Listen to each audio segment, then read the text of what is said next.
Identification des Aphanéogastères. Identifier sur l'allure générale des fourmis vivantes, on dit l'habitus, n'est pas toujours aisé.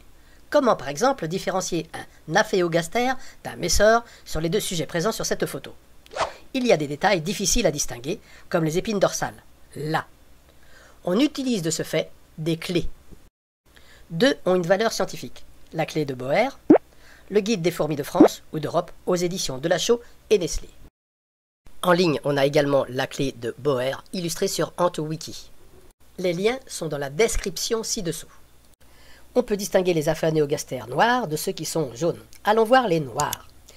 Si les épines sont plus longues que les autres, ce sera Aphanogastère spinosa. Allons voir les épines plus courtes.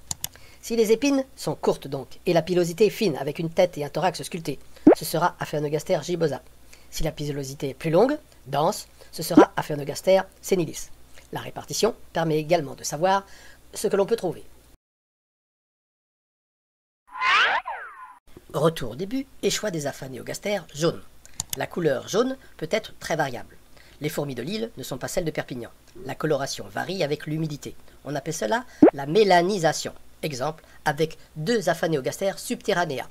Les critères ne s'observent qu'à la loupe binoculaire, x20, x40.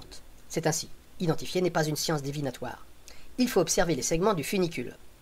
Soit ils sont aussi longs que larges, et alors on aura Aphanéogastère du Sinaï. Soit ils sont plus longs que larges, clique pour avoir la suite.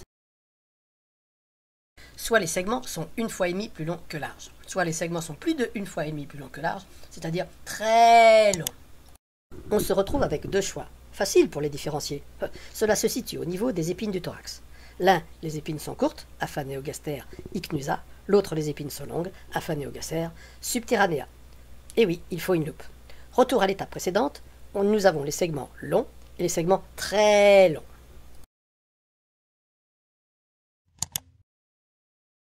Deux espèces présentes en France, mais rares, très rares. Aphanéogastère splendida, sur Cassis et Aix-en-Provence, dans de vieux murs.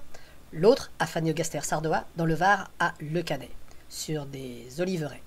Toutes deux ont été importées d'Italie. Aphanéogastère splendida a la tête uniquement ponctuée, finement. Aphanéogastère sardoa possède de fines stries.